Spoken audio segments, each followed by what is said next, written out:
প্রায় 24 থেকে 28 বছর আগে ছাত্র জমানায় আমরা পৃথিবীর সবচেয়ে বড় ফেরাউন রাশিয়াকে যারা পরাজিত করেছে, আমি গুনাহগারও সেখানে 7 বছর ছিলাম।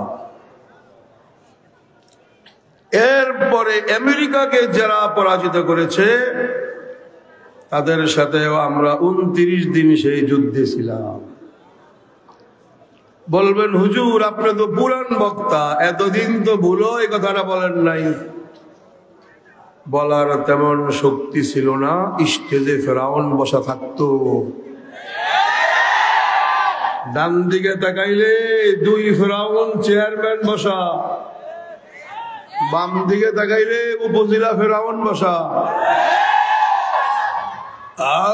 ফারুকি চোপ, একদম কবরে কি হইতেছে বলবা, আসমানের উপরে কি হচ্ছে বলবি, মাঝখানে বলবি না, আয়না করে পাঠাইয়া দিব। আলহামদুলিল্লাহ ফেরাউন দিল্লিতে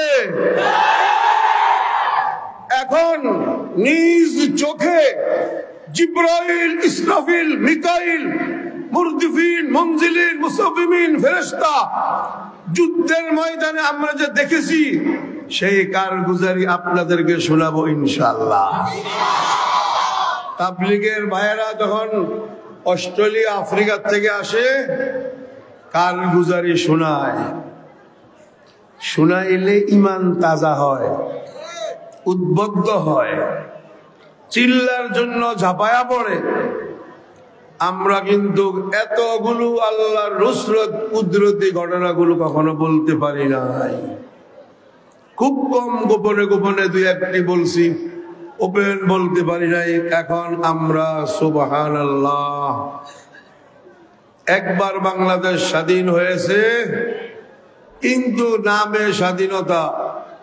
এখন ছাত্র জনতার ধাক্কায় এমন একটি স্বাধীনতা পাওয়া গেল, যদিও ইসলামী আইন, কোরআনের আইন বাস্তবায়ন হয় নাই, মোটামুটি একটু হালকা হালকা লাগে। একটু ভারী ভারী লাগতো না আগে? ভারী লাগতো কার? ইমামদেরকে জিজ্ঞাসা করেন, খতিবদেরকে জিজ্ঞাসা করেন, বক্তাদেরকে জিজ্ঞাসা করেন, ঘটনা কি? সূরা আনফাল দিয়ে বয়ান করেন না, ওরে বাবা রে বদরের যুদ্ধ সেখানে আছে। সূরা তাওবা বয়ান করেন না কেন? ওখানে তো উহুদ, হুনাইন, তাবুকের যুদ্ধের কথা।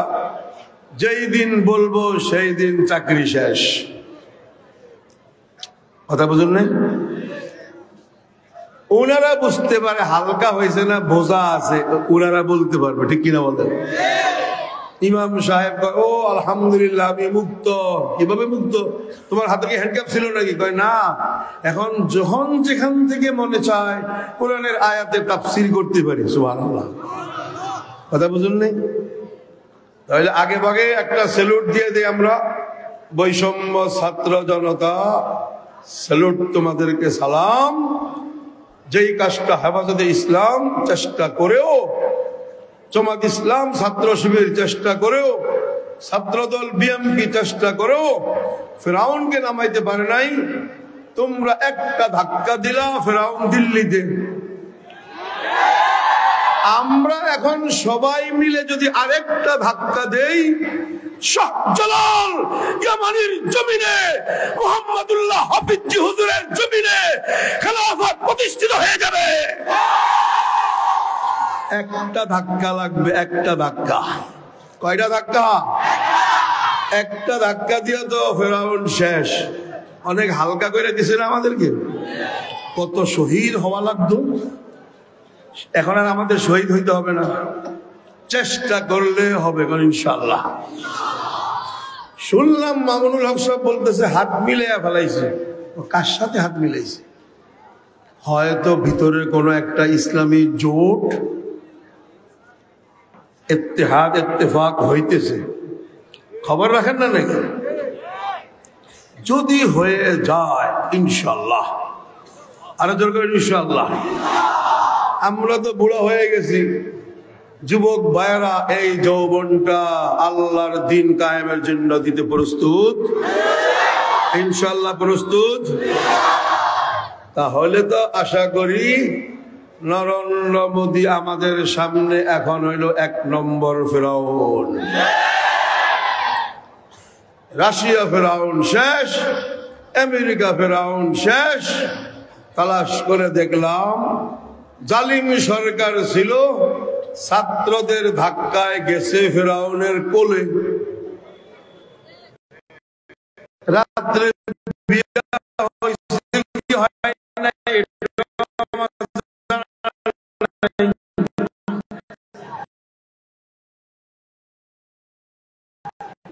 সিলেট বিভাগে তো আমি পানি দিয়ে দিয়ে তাদেরকে ডুবাইয়া ঠান্ডা রাখছি, এদেরকে তো ঠান্ডা করতে পারি নাই।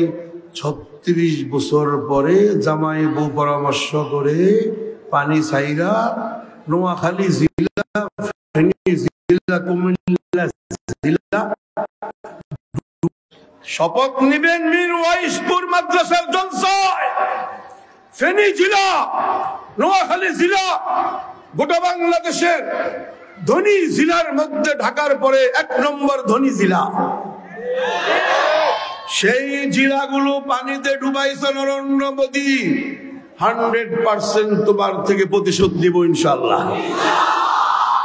1 সেকেন্ডের জন্য মোদীকে ছাড় দেওয়া হবে না। যতক্ষণ পর্যন্ত শরীরে 1 ফোঁটা রক্ত থাকবে, প্রতিশোধ নরেন্দ্র মোদীর থেকে দিল্লিতে গিয়ে গজওয়াতুল হিন্দের মাধ্যমে অবশ্যই নিতে হবে। 100% প্রতিশোধ নিতে হবে ইনশাআল্লাহ। গাও জানমাল কোরবানের জন্য প্রস্তুত? আগের মেজাজ পাল্টাইতে হবে তো ইনশাআল্লাহ। আল্লাহ পাক যে ওয়াদা করেছেন মুমিনদেরকে উদ্বুদ্ধ করুন, হারিদ হাবিব আপনি মুমিনদেরকে উদ্বুদ্ধ করুন। আল্লাহ কিসের উপরে উদ্বুদ্ধ করব? আলাল কিতাল, কিতালের উপরে উদ্বুদ্ধ করুন। জিহাদ ফি সাবিলিল্লাহর উপরে উদ্বুদ্ধ করুন। যদি ঠান্ডা হয়ে যায়, গাফেল হয়ে যায়, অলস হয়ে যায়, এই কোরআন আর ইসলাম থাকবে না জমিনে, মিটে যাবে। মিটে যাবে না, মিটাইয়া দেওয়া হবে। সুতরাং মুমিনদেরকে সবসময় উদ্বুদ্ধ রাখতে হয়। নবীজি সাহাবায়ে কেরামদেরকে মাঝে মাঝে এমন বক্তব্য দিতেন, সাহাবায়ে কেরাম দাঁড়ায় যাইতেন, সুবহানাল্লাহ, এমন বক্তব্য দিতেন। সুতরাং সমস্ত ইমাম, খতিব, ওয়াইজ, বক্তা, মুফাসসির, আপনাদের কাছে আমি মুসাফির হয়ে হাত জোড় করলাম, 4 জুমার একটি জুমা অবশ্যই কোরআনের যেই এতিম সূরা আমরা বলি, এতিম সূরা, সূরা আনফাল, সূরা তাওবা, সূরা আহজাব, সূরা মুহাম্মদ, যার দ্বিতীয় নাম সূরা কিতাল, লড়াই, মারামারি, জিহাদের সূরা, এই সূরাগুলো কোরআনে পাকে এতিম অবস্থায় আছে। না নামাজি তেলাওয়াত করে, না মুফাসসির তাফসীর করে, না ওয়াইজরা ওয়াজ করে।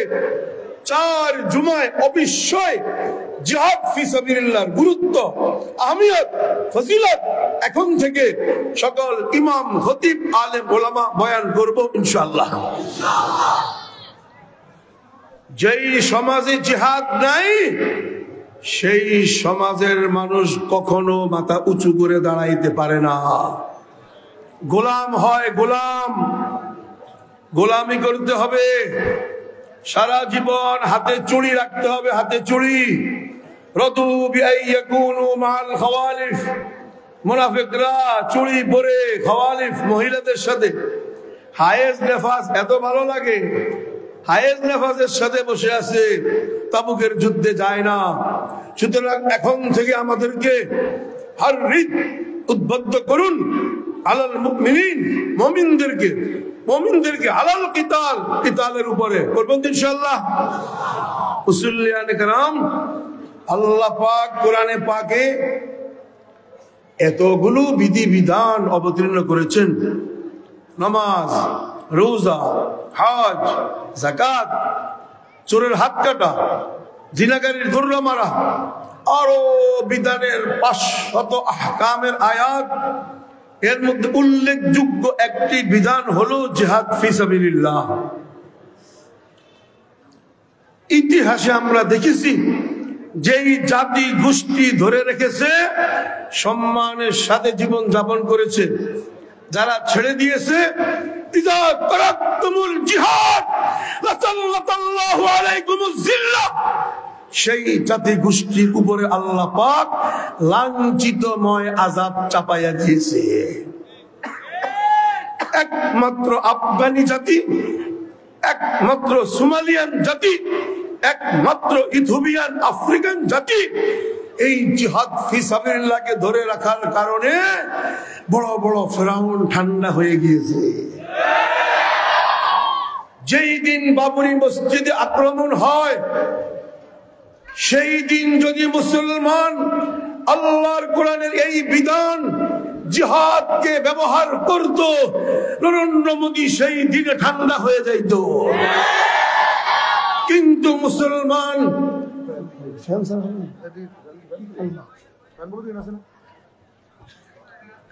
আমি তো সকালে 19টা বুক ডাউন দিয়েছি। আমরা তো ছাত্র জমানায় 14 কিলোমিটার দৌড় দিতাম, 250 বুক ডাউন দিতাম। আমি তো আলুর ভর্তা ডাল খাওয়াই না মানুষ না। 2.5 কেজি আঙ্গুর, 1.5 কেজি মহিষের দুধ, এখনো তো একটা পাঞ্চ 34 কেজি ওজন, একটা কিক 54 কেজি ওজন। মুসলমানের বাচ্চা হয়ে কাপুরুষের মতন থাকবে না, 1 সেকেন্ডের জন্য হতে পারে না। মুমিন আল মুমিনুল কবি, শক্তিশালী কবি মুমিন। নবীজি বলেছেন আফজল দুর্বল মুমিন থেকে। সুতরাং এখন থেকে ওপেন সমস্ত মাদ্রাসায় ছাত্রদেরকে পেটি প্যারেড করাবেন, পেটি প্যারেড। বাংলাদেশের সংবিধানে বৈধ, পেটি করাবেন, প্যারেড করাবেন। সকল বাচ্চাদেরকে বলবেন দৌড় দাও সকালে।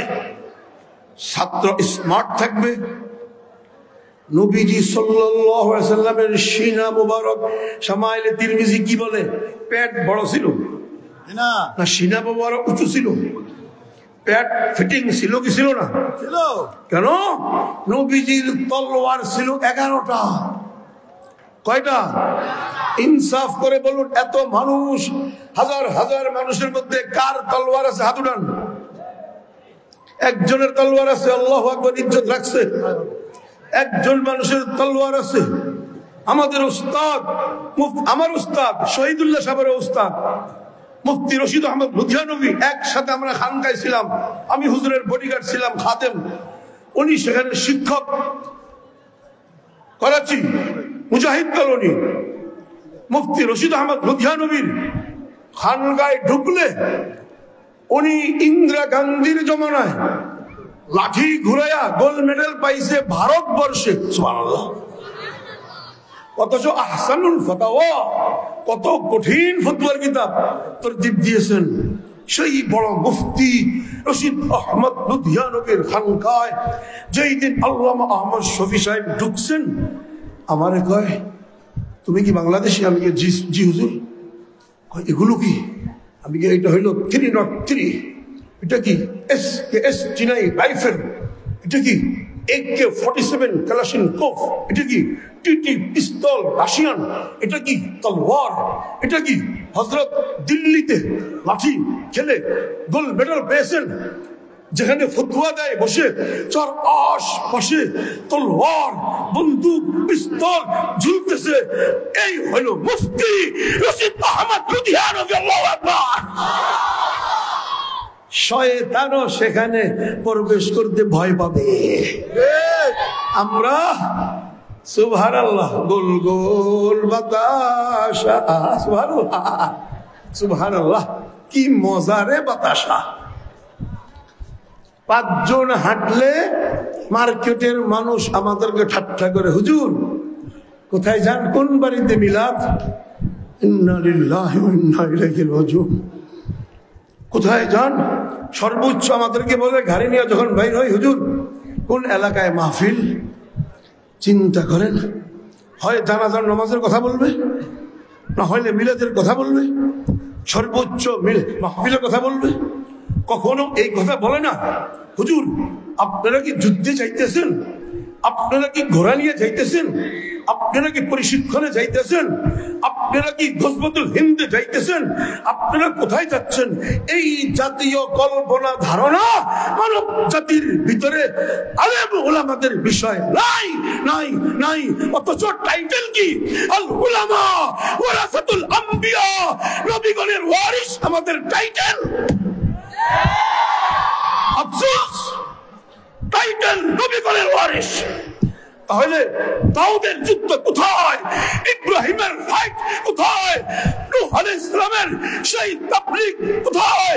মুহাম্মদ সাল্লাল্লাহু আলাইহি ওয়াসাল্লামের 27টি যুদ্ধ কোথায়? নবীগণের ওয়ারিস। কোন নবীর ওয়ারিস তুমি? তোমার লাইফে একটা যুদ্ধে যাও নাই, কোন নবীর ওয়ারিস তুমি? কোন নবী সেই নবী? হায় হায়, টাইটেল এত বড়, আবার মাফ করে দিয়ে আবার করেন না লামাজাবি। ওই জসিমউদ্দিন রহমান একটু কড়া কথা বলতো, ফতুয়া দিয়ে দিয়েছে লামাজাবি। বলবে লামাজাবি, আমাদেরকে লামাজাবি বলেন আর মানহাজি বলেন, এখন আর কাজ হবে না। আমার ছাত্র 1,29,000,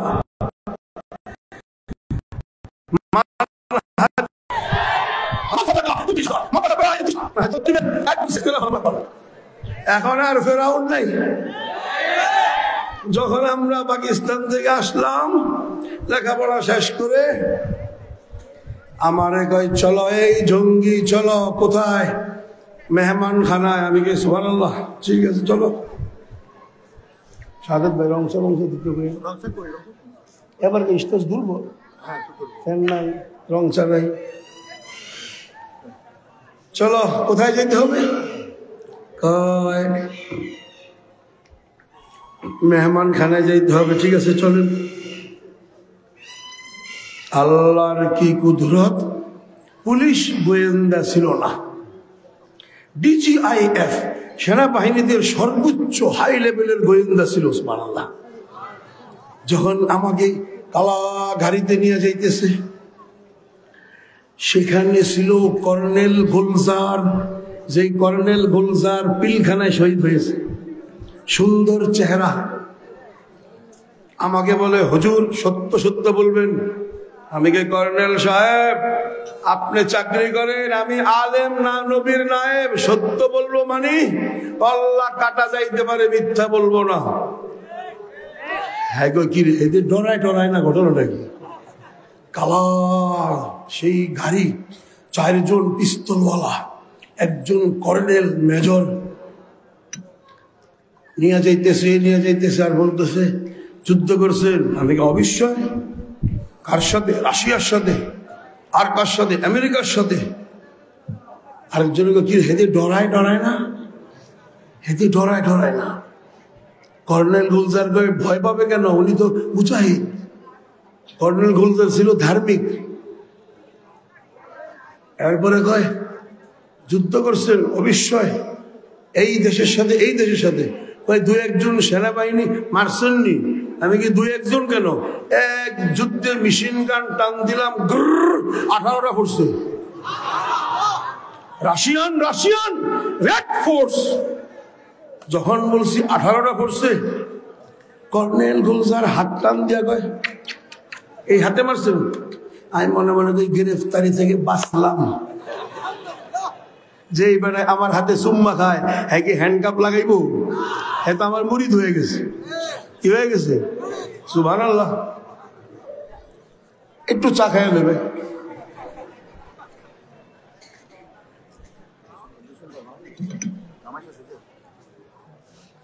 একত্রিশ দিন ডিসেম্বর মাহফিল জোর করে লেখাইছে 65টা, হেফাজতের সম্মিলন 11টা, থানা কমিটি আছে 17টা, 17, 11, 65 দিন হইল 31। গলা কয়টা? তাহলে চা খাওয়া লাগবো না? আপনারা মাইন্ড করবেন না তো?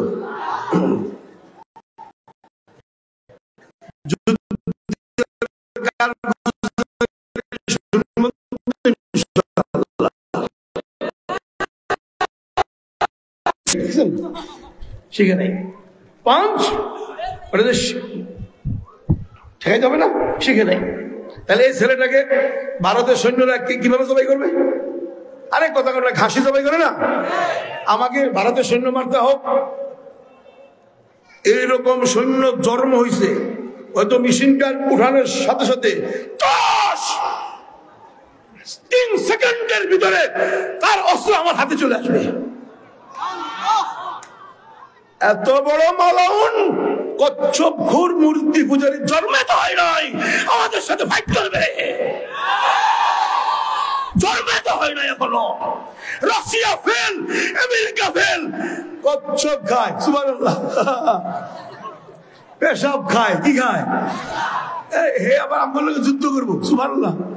চিন্তা করেন, একটা তাকবীর দিলে দেখবেন কি যে অবস্থা হয়। আল্লাহু আকবার করুন। ওই যে কোন দিকে যে গেলাম, কিনা বলতেছিলাম, আল্লাহু আকবার।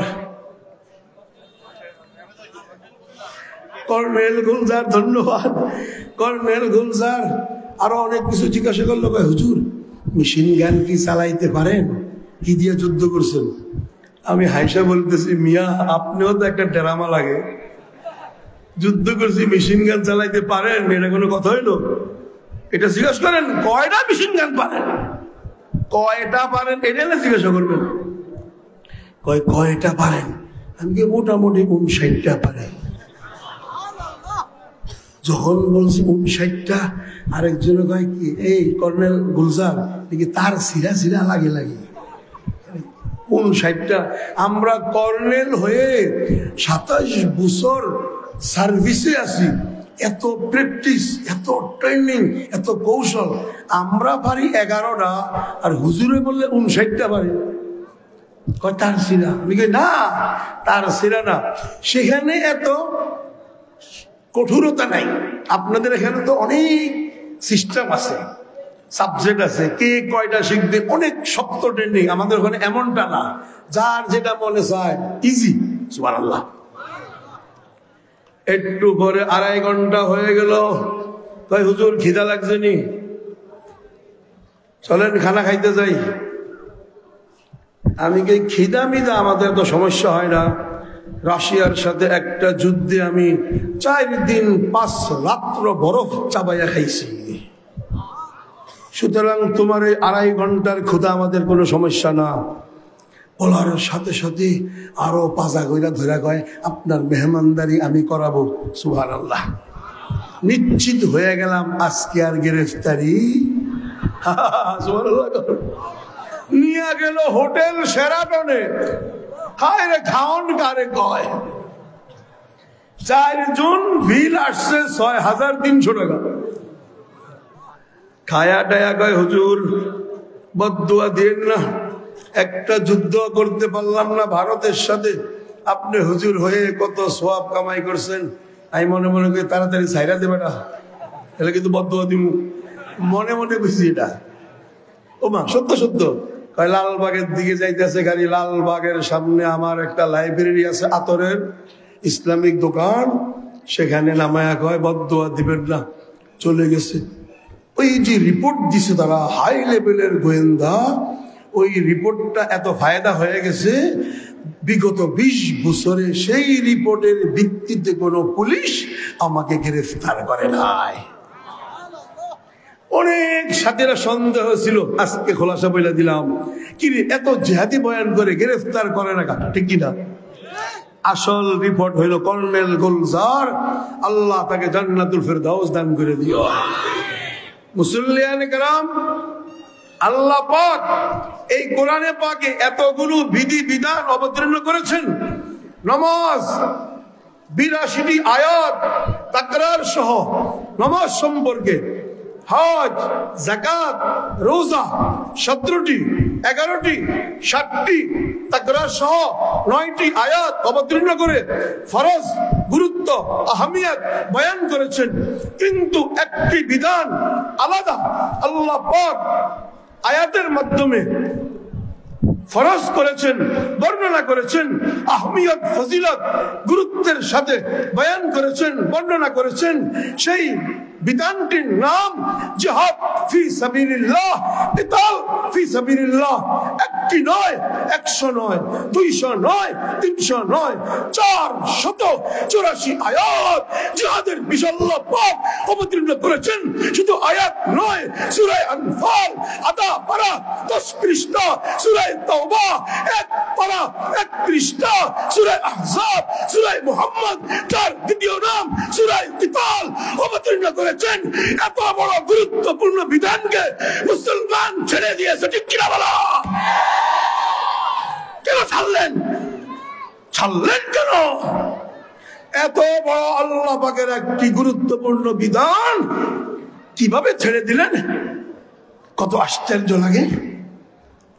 নবীজি সাল্লাল্লাহু আলাইহি ওয়াসাল্লাম বলেছেন, ইজা তারাকতুমুল জিহাদ, যদি তোমরা এই গুরুত্বপূর্ণ জিহাদ নামক বিধানকে ছেড়ে দাও, লাসাল্লাতাল্লাহু আলাইকুমুজ জিল্লাহ, লাসাল্লাতা চাপায়া দেওয়া হবে, লাঞ্ছিতময় শাস্তি আর আযাব চাপায়া দেওয়া হবে। মায়ানমারে পাইকারি ধর্ষণ করতেছে বৈদ্যরা, পাইকারি জবাই করতেছে মুসলমানদেরকে, আজান নিষিদ্ধ, তাবলীগ নিষিদ্ধ, খানকা নিষিদ্ধ। এর চেয়ে বড় অপমানিত আযাব আর কি হইতে পারে বলেন? নরেন্দ্র মোদী গতকালকেও দেখেন মসজিদ কিভাবে ভাঙতেছে। গত 1 সপ্তাহে কোন এলাকায় নামটা ভুলে গেছি, একটি মুসলিম যুবতী হামেলা গর্ভধারী মেয়ে পেট কাইটা বাচ্চা বের করে বেনেট দিয়ে ঢুকাইয়া, বেনেট উপর করে লুলু দিয়ে এই শিশু বাচ্চাটাকে আগুনে নিক্ষেপ করে লুলু দিয়ে আনন্দ করতেছে।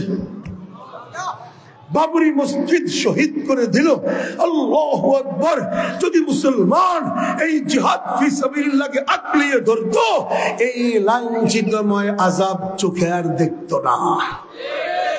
আফগানিরা এই বিষয়টাকে ধরেছে, সুবহানাল্লাহ, এমন কঠিন ভাবে ধরেছে, আল্লাহ তাদেরকে এখন সম্মানিত করেছে, সুবহানাল্লাহ।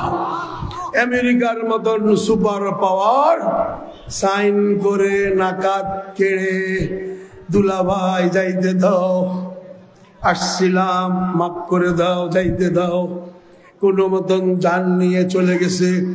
এই রমজানে আমি সেখানে সফরে গেলাম, উমরা হজে কাতার হয়ে সেখানে যাইয়া 20 দিন ছিলাম। দেখছি সুবহানাল্লাহ, শান্তি কাহাকে বলে, ইসলামী হুকুমত কাহাকে বলে, খেলাফত প্রতিষ্ঠিত হলে গোটা আসমান জমিনের পশু পাখি মানব জাতি কত শান্তিতে তারা বসবাস করে। কিছুক্ষণ পরে বলতেছি, কিন্তু এই শান্তিটা তো আসছে অনেক ত্যাগের পরে, অনেক কুরবানির পরে, অনেক ইজ্জত লুণ্ঠনের পরে। যখন রাশিয়া আক্রমণ করলো, 900 বিমান আকাশে উড়তেছিল, মুসলিম যুবতী বোনদেরকে বিমানের মধ্যে উলঙ্গ করে এইভাবে লটকায়া ঘুরাইতেছিল মসজিদ মাদ্রাসার উপরে, আর ঘোষণা করতেছিল, কোথায় তোদের খোদা, কোথায় তোদের নবী? রাশিয়া কমিউনিস্ট, আল্লাহ মানে না, আল্লাহর জাতকে মানে না। এই জন্য তারা মসজিদের উপরে যুবতী মেয়েদেরকে ঘুরাইতেছিল আর অপমান করতেছিল। কিন্তু যখন মুসল্লিরা, মুসলমানেরা, আফগান মুক্তিযোদ্ধারা, সাধারণ মানুষ, ছাত্র জনতারা একসাথে তাকবীর দিয়ে কাদামাটি হাতে নিয়ে নিয়েছে, শেষ, রাশিয়ার ট্যাঙ্ক শেষ, রাশিয়ার বিমান শেষ। কাদামাটি, কাদামাটি, কাদামাটি হাতে নিয়ে তারা নেমেছিল। বাংলাদেশের মুক্তিযোদ্ধাদের মতো 303 বন্দুক নিয়ে, দাও কুড়াল নিয়ে, ডাল নিয়ে, গোস দিয়ে, কচুরির ফেনার ভিতরে ডুব দিয়ে নাক বাসায় রাখতো আমার মামা মুক্তিযোদ্ধা। এইভাবে নাক এখনো সেই দাওটা আছে, শ্রেণী বাঁকা এইরকম। বলে, ভাগিনা, আমরা নাক বাসায় রাখতাম, তারপরে দাও দিয়ে শত্রুদের উপরে আঘাত করতাম। তাহলে এইভাবে যখন আফগান মুক্তিযোদ্ধারা রাশিয়ার বিরুদ্ধে দাঁড়িয়ে গেল মাতৃভূমির স্বাধীনতার জন্য, সেই মাতৃভূমি ছিল মুসলমান, ইসলাম, ইসলামের পতাকা উঁচু করার জন্য। সুবহানাল্লাহ, রাশিয়া আসছিল 70 বছর থাকবে, 9 বছরের মাথায় রাশিয়া পরাজিত হয়ে গেল।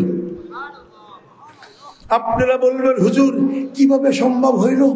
আল্লাহর নুসরত, আল্লাহর কুদরত। রাশিয়ার 30টি ট্যাঙ্ক, আর এক একটি ট্যাঙ্কের ভিতরে 5 জন করে সেনাবাহিনী একদিকে আসতেছিল, ধাওয়া দিতেছে, অপারেশন করতেছে, রাস্তায় রাস্তায় গলিতে গলিতে। হঠাৎ করে 5 জন ছাত্র গ্রেফতার হয়ে গেল। ছাত্র যখন গ্রেফতার হয়ে গেল, রাশিয়ার মেজর বলতেছে, এই ছাত্র, তুমি তো আমাদের ট্যাঙ্ক দেখে ভয় পাচ্ছ না, ঘটনা কি? ভয় পাও না কেন? বলে, আমরা তো মুসলমান, আল্লাহ ছাড়া কাউকে ভয় পাই না। ট্যাঙ্ক ভয় পাও না? ট্যাঙ্কের নিচে চাপা দিয়ে তোমাদেরকে আমরা দাফন করে দিব, ভর্তা করে ফেলবো। বলে, তুমি আমাকে চাপা দিতে পারবে না। বললো, কেন? আমার হাতে দেখো এন্টি ট্যাঙ্ক আছে। এন্টি ট্যাঙ্ক মানে ট্যাঙ্ক বিধ্বংসী কামান। রাশিয়ার মেজর বলতেছে, ট্যাঙ্ক বিধ্বংসী কামান তো লম্বা হয়, মুঠের ভিতরে কোত্থেকে কামান আসলো? আছে। মুঠ খোলো। মুঠ খুলছে, দেখে কাদা মাটি। কি দেখে? এই কাদা মাটি দিয়ে কি হবে? বলে, আমি যখন এই কাদা মাটি আল্লাহর নাম নিয়ে ছাড়বো, তুমি দেখবা তোমার ট্যাঙ্কে আগুন ধরে যাবে। কয় কি সত্য কথা? হ্যাঁ সত্য, অবশ্যই। এটা তো হতে পারে না। ট্যাঙ্ক তো অনেক মোটা, 7 ইঞ্চি লোহা, 5 ইঞ্চি লোহা, কাদামাটি এই লোহাকে চালাইয়া দিবে। বিশ্বাস হয় না? বিশ্বাস হয় না তো তুমি একটু বাম পাশে দাঁড়াও, আমি তাদের উপরে কাদামাটি ছড়বো আল্লাহর নাম নিয়ে।